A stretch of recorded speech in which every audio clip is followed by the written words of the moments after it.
we stand together, we'll never fall. We can make a difference and answer the call. Hello there and welcome back to the show. My name is Rob Kaiser and I am your host. This is another episode of the All Around Growth Podcast, a show that provides insight and tools to build the life and homestead of your dreams. Today is Monday, May 9th, and since it is a Monday, we are going to take a look at Men of Order. It's a Men of Order Monday, and some of you may be wondering what Men of Order is. Men of Order is a website with content on money, dating, mindset, sports, tech, culture, and more. It's a great article, or it's a great website with great contributors, of which I am one. If you want to learn exactly what it takes to embrace a mindset where you can really operate and understand what true masculinity is, check out Men of Order, menoforder.com. And today we're going to take a look at the trending articles on Men of Order. The top 5 are SCOTUS Ends America with Roe v. Wade leak. And that's written by our audience member Chad here. It's got over 1,000 shares. That is probably going to be what we talk about. We've got How to Become Indispensable and Never Get Fired. It's by our man Jev. That has 259 shares at this point. We've got Building Virtue with Marcus Aurelius, Part 1, also by our man Chad. We've got 88 shares there. The Top 3 Private Operating Systems by Kamar. It's got 67 shares. Looks like Chad knocked it out of the park with that SCOTUS Roe v. Wade leak. And finally, with the most shares in the trending is DuckDuckGo-Go's Woke, the top 3 search engine alternatives. But I have covered that one before, so let's get into it with SCOTUS Ends America with the Roe v. Wade leak. And I'm going to hit it because that vehicle back there is a truck and trailer. Didn't realize that, so let me accelerate, make this turn, get the hell off the road and make some room for that guy. Guys, it's not too much longer where I'm going to be continually making this drive. Friday's the last day. But anyways, we've got the leaked SCOTUS opinions that suggest they are poised to overturn Roe v. Wade. I will link to this article in the show notes for more. I'll touch on the points made by the author, Chad Lemoine, and then I'll share some of my thoughts and opinions on this piece and the subject matter of it, which is the leaked opinions suggesting that they will overturn Roe v. Wade. Now, Roe v. Wade is a tinderbox ready to set what is left of America ablaze. Forget for a moment all the hand-wringing over broken protocols and SCOTUS leaks. This is a seismic shift in the stance of the Supreme Court on the topic of abortion. Roe v. Wade was always balanced precariously on very shaky legal footing, bolstered only by so-called, quote, popular support. Now, how this largely, quote, conservative, close quote, court managed to go this far is bordering on unfathomable, but here we are.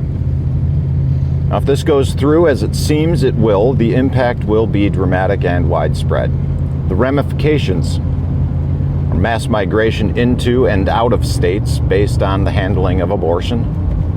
Battles will be waged over federal funding for unrelated programs when funds are dangled as incentives and withdrawal of funding used as punishments. building momentum towards secession in some states and the introduction of the idea in others, and outright national divorce of blue states from red. But something more sinister is surely at play underlying this, and there's more on that later. It's a section called Solomon's Bargain. And the left has found itself in quite the pickle. As Mother's Day approaches, this article was released last week, as Mother's Day approaches, or Birthing Person's Day as they like to refer to it, we're reminded that there is a large group of people who simultaneously campaign and protest for a woman's right to choose, yet struggle to define the word. For the last 18 months, they gleefully pushed to forcefully inject you and your children with experimental drugs and vilified anyone who suggested it was a bit creepy to do so.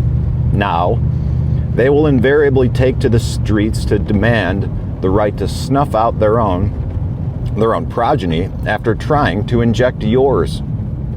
My body, my choice has proven to only apply to one scenario as far as the left is concerned. Give me one sec to adjust my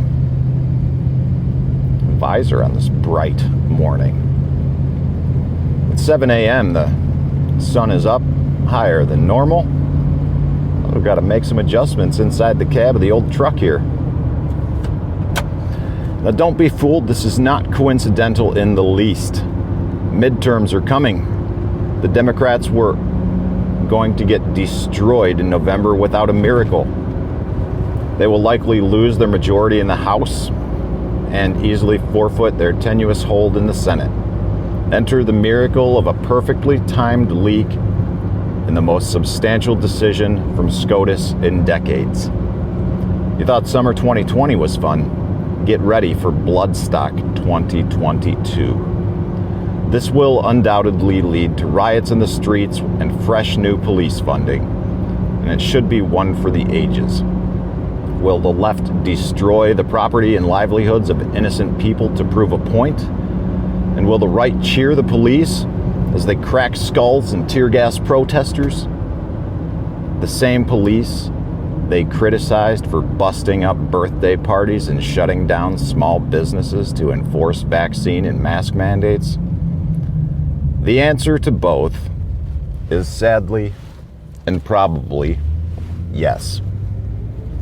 Then don't be surprised if Democrat voters come out in droves in November to avenge this SCOTUS defeat of the seemingly inevitable spectacle of police brutality. Now, Americans are divided as much as ever now, and not more so on myriad issues, right? Guns, abortion, free health care, policing, you get the idea.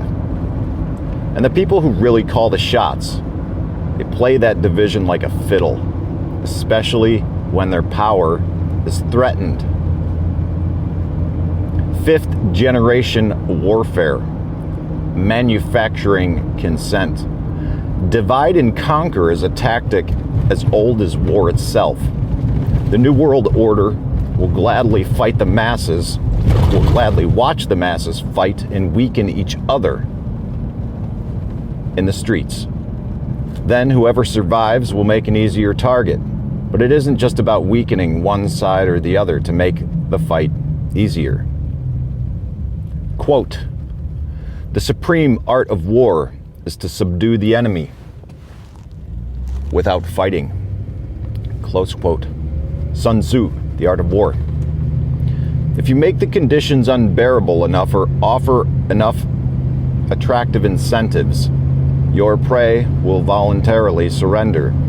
It's how you go from defund the police to the electric slide for Biden to refund the police to the electric slide with the new tough on crime mayor in under 24 months.